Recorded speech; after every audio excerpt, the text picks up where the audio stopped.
Barbie and Ken are having the time of their lives in the colorful and seemingly perfect world of Barbie Land. However, when they get a chance to go to the real world, they soon discover the joys and perils of living among humans. Obviously, we just got back from seeing Barbie. TJ, what did you think of the movie? Yeah, I think it's great. I think it's a really fantastic film. I think the performances are great. Ryan Gosling does such a great job as Ken. Yes. Everyone's just like the jokes just like keep coming. They were really good, really well written. Funny. It's so funny because I was not a huge Greta Gerwig fan like years ago. Ever since Little Women, and then hearing that she was going to be doing Barbie, and then the cast came out and all the marketing came out and the promotion, like it really is like a cultural touchstone, it feels like, in a way that we haven't felt since the days of like Harry Potter or even like the original Marvel, the end of Phase 4. Yeah, as far as like the scale of people's interest in dressing up. Like we were walking around, we went to go see it at Century City in LA, and we were walking around the mall, and like as soon as we walked around, a couple of other girls in pink saw me and they were like, "Hi, Barbie!" And it was just really fun to be able to have like a cultural group experience in a way that I really haven't had in the movies in a while. But yeah, I really loved the movie as well. I thought it was just a really poignant, like I've seen a lot of discord online about people being like, either it's too, liberal or too pushing some certain agenda, or even from friends of mine who are, mindful people are saying that like, even though the whole movie is to, point out the subversiveness of Barbie, that at the end, the only thing that's worth anything is her femininity. And I truly disagree. I think that it just shows that like two maxes of extremes don't work in any scenario.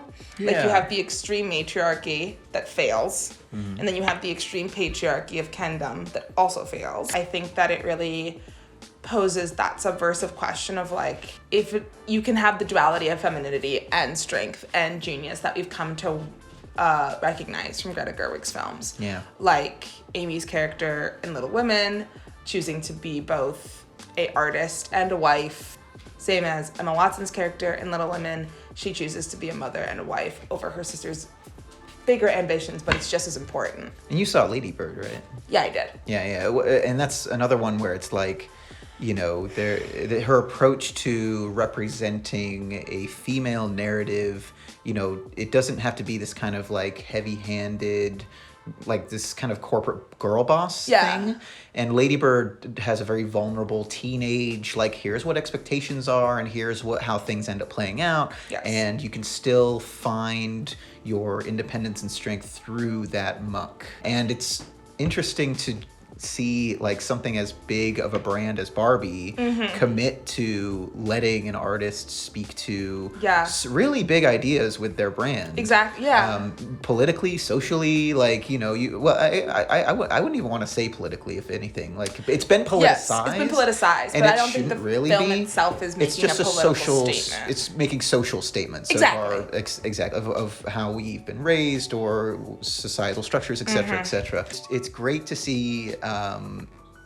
Something to this scale as far as kind of a corporate brand such as Barbie go in the direction of letting an artist to just do her thing, because you can easily we've seen it too many times where an entity has their franchise and they hand it off to a creative and it just gets muddled up with their notes and what they want. And it's like, no, you chose this artist for a reason. Yeah. They have a voice. Let them speak. Let them take the microphone and do what they want to do. Add your little notes wherever you want them. But at the end of the day, it's their movie, right? I mean, I want to say spoilers at this point. Because there's like so much that kind of like develops for the plot that the trailers didn't show that I think is good. Which is really good. It's good. It's because definitely for the first like 15 minutes, you're like, I've seen all this in the trailers. Yeah. It's a little not even exhausting. It's just like, okay, this is like, we're going where I think it's going. And then once they get to the real world, it's very clear to Barbie that this is a patriarchal society. So skip to this timestamp if you want to skip the spoilers. That's a thing. I know it's a thing, but you have to just use that at some point. But we can't use it now because it'd be skip after this. Okay. Because we're now getting spoilers. I can edit it. I know. I know you can. So skip to this timestamp. No, just skip. Just say skip a couple minutes ahead. No specific, because I'll know the specific time. Anyway. So skip to this timestamp. While Barbie like tries to track down her owner, runs into the daughter of her owner, and they the daughter is just not about it. She pretty much tears her down. Shuts her down in only a way that a Gen Zer, very 13-year-olds can do. Yeah, which is interesting because I think that's part of what is great about the movie is that it's kind of covering the bases of a lot of different points of view. Yeah. I don't want to say non-pandering because I couldn't attest to how a Gen Zer would react to the way they would be represented ideologically in a movie. But I would say that like at least there's a character that's sitting there saying that thing because odds are like the internet's abuzz with that concept in the first place. Yeah. Right? And like her statement is essentially like, you're the reason why women have body issues. You're the reason why men feel the need to, objectify us. You are the monetary embodiment of a bad feminist. You showed all the things that we couldn't be because of the corporate agenda just wanted to like pander to women and say, hey, look, it's a pilot, it's the president. So all this is happening. Mattel gets word that there's a Barbie loose in Los Angeles and they need to go find her and they need to track her down. And that's an element that is also enjoyable at the movie. Oh, it's that great. Like it keeps up a level of ridiculous that characters don't really think twice about. Like Mattel is a corporate building. There's a guy like sitting in a cubicle, and he gets the call that, hey, a Barbie and a Ken were spotted like on the beach. You guys got to find them and send them back to Barbie Land. And it's like, you got it, boss. I got to tell the upstairs chief. It creates this opportunity for the movie to go in these kind of like surreal creative spaces while still being in the real world. Did you bring your rollerblades? I literally go nowhere without them. Barbie and Ken go to find the girl that's playing with her, or who they think is playing with her. And she ends up getting captured by Mattel and separated from Ken. So Ken decides to go back to Barbie Land to bring all the wealth and knowledge he's learned from the real world back to the Kens. Meanwhile, while Barbie's escaping out of Mattel, she gets picked up by America Ferrera, who has been the mother that's been playing with her this whole time. And with her and her daughter, they both decide that the best solution is to bring maybe them back to Barbie Land. Maybe they can shed some light on the situation. They arrive in Barbie Land and find that it is very different. Ken has taken over. Yes, he has. It is Kendom. We are now in a patriarchal Barbie Land. Or what he thinks is a patriarchal Barbie Land, which is filled with beer, pictures of horses. His perception. And lots of overanalyzing explanations of Matchbox 20 and The Godfather.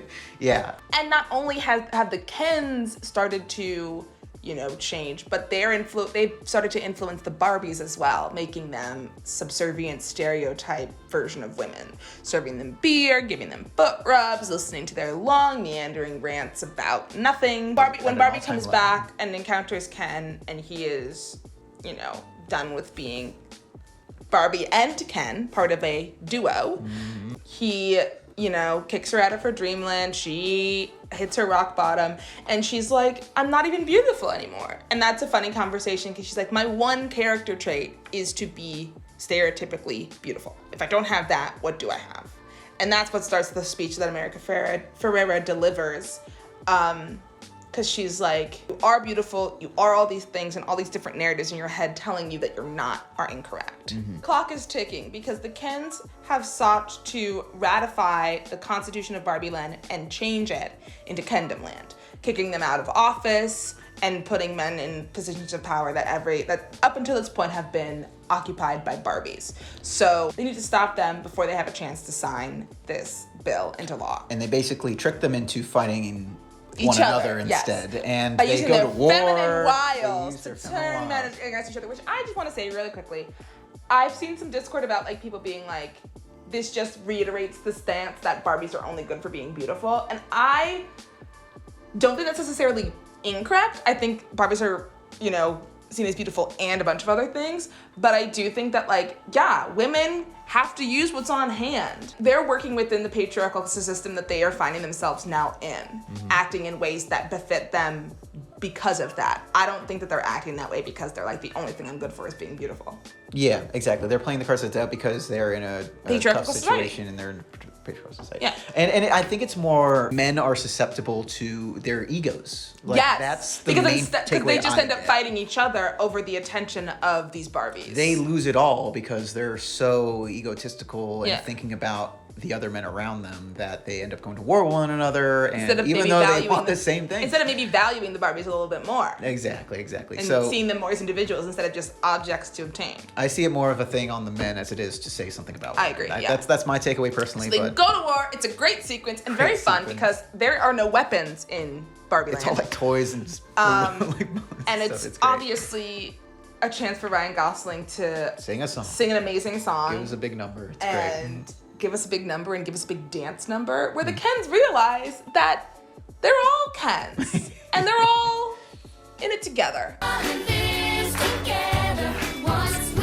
So the Kens kind of bond on that front. But it's too late. They've lost the vote. Constitution has been ratified. President and Barbie's Land back is- in office. We're back to it. All is right with Barbie Land. But Ken has been defeated, and he is Sad. heartbroken and sad. And Barbie goes to him. Something that we talked about on the ride home was how like Barbie's kind of a bit on the back burner for a decent chunks of the movie, especially the ending, because like Barbie doesn't sing a whole song. No, it's a Ken song and a Ken dance number, and I find it interesting, and I'm all the same thing. I'm curious what kind of like discussions are had around how like weirdly Ken focused it ends up being. I think what the genius that the movie is achieving is making it a movie that, as we discussed, amplifies femininity and masculinity to these very like cartoonish figures. Because Barbie Land is this obtusely feminine environment, and for these men, these Kens, they feel small. So the second the idea of a men-run society, they get infected with that, and et cetera, et cetera. And so when it amounts to that, what you're doing is you're taking the feeling that women have in the real world all the time and applying that to a male character in a female-driven world. Yes. And I think it's this kind of like little reversal to play on the male psyche to be like, hey, like you would feel this way. Because you find yourself kind of feeling bad for Ken because he's in love with Barbie. Barbie doesn't feel that way. Identity is through Barbie. Yeah, and it's only with Barbie. He literally says like it's Barbie and Ken. There's no just Ken. Yeah. And that's the revelation that Barbie helps him get to, is that he's allowed to just be Ken. He's allowed to figure himself out, but independent of her. Yes. And which I think is also a good lesson for both men and women to take away from, like you being able to stand on your own despite being in a partnership or a relationship or what have you, having a sense of individuality that's separate from whatever title you hold. Not us though. Not us though. No. But I do think it's like, it is really interesting because you're sitting there going like, oh, Barbie, why don't you just love Ken? He's so sweet and lovable.